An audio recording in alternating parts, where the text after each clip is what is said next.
আজকে 1 ফেব্রুয়ারি, এটা বটেশ্বর গ্রাম, আর আমি আছি পাহাড়ের উপরে। পাহাড়ের উপরে যে এরকমভাবে থাকতে পারে গ্রাম, তা তো ভাবিনি। তবে আদিবাসী টাইপের গ্রাম সব। এই যে কিছু একটা দেখুন, চারিদিকে একটা কিছু বিক্রি হচ্ছে, যেমন এই ছেলেটা কিছু একটা বিক্রি করছে, হ্যাঁ, ভুজিয়া টুজিয়া।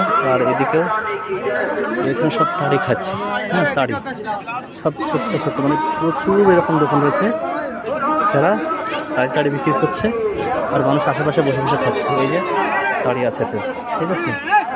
আর এই যে পাপড় বিক্রি চলছে, এখানে ঘুগনি বিক্রি চলছে, যেটা আমরা পশ্চিমবঙ্গে আজ থেকে হয়তো 20 বছর আগে দেখতাম যে হাঁড়িতে করে নিয়ে ঘুগনি বিক্রি করা ছোট্ট একটা দোকানে, যেমন এখানে নিয়ে ভাবছেন ওই যে কাছারি টাইপের সব, মানে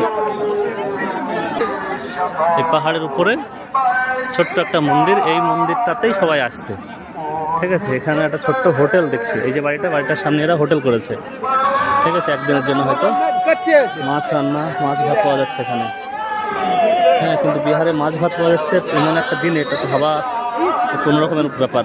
এখানে তাড়ি বিক্রি চলছে, বোতলে করে সব বসে বসে খাচ্ছে, ঠিক আছে।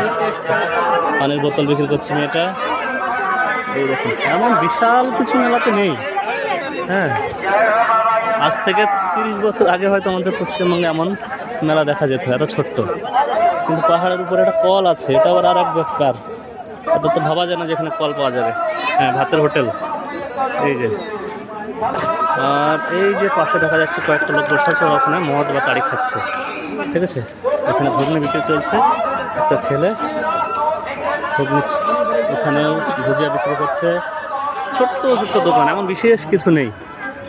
মানে এই মেলাটা দেখে আমার নিজের, আজ থেকে যখন ছোটো ছিলাম তখন আমাদের ওদিকে যে মেলা দেখতাম, সেই মেলার কথা মনে পড়ছে, যে এত ছোট্ট মেলাটা। এখানে গোলগাপ্পা বিক্রি করছে মেয়েটা, কিন্তু একা আছে, কেউ নেই ওর কাছাকাছি।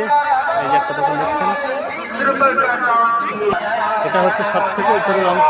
এই যে দেখা যাচ্ছে, দেখুন এদিকে বসে তাড়ি খাচ্ছে, মদ খাচ্ছে। মানে তাড়ি মদের দোকানটাই বেশি, কেন এই যে 2 টাকা ক্লাস নেবে হয়তো, তাড়ি মদের দোকান। উপরে গিয়ে দেখাচ্ছে বাকিটা। এই যে মন্দির, এখানেই চলছে সব নেওয়া দেওয়া। আর এখানে হচ্ছে এই যে গঙ্গা নদী, এখানে সবাই স্নান করছে। এটা কিন্তু গঙ্গা নদী, জলটা বোঝা যাচ্ছে উপর থেকে। এই যে দেখা যাচ্ছে স্নান চলছে এখানে, গঙ্গা স্নান যেটাকে বলা হয়, মাঘ পূর্ণিমার দিন আজকে। আর এটা হচ্ছে সেই গঙ্গা নদী। আমি ওই নিচের থেকে এসেছি এই সাইডটা দিয়ে। এটা হচ্ছে পাড়ের উচ্চতম অংশ, ব্যাস এখানেই শেষ।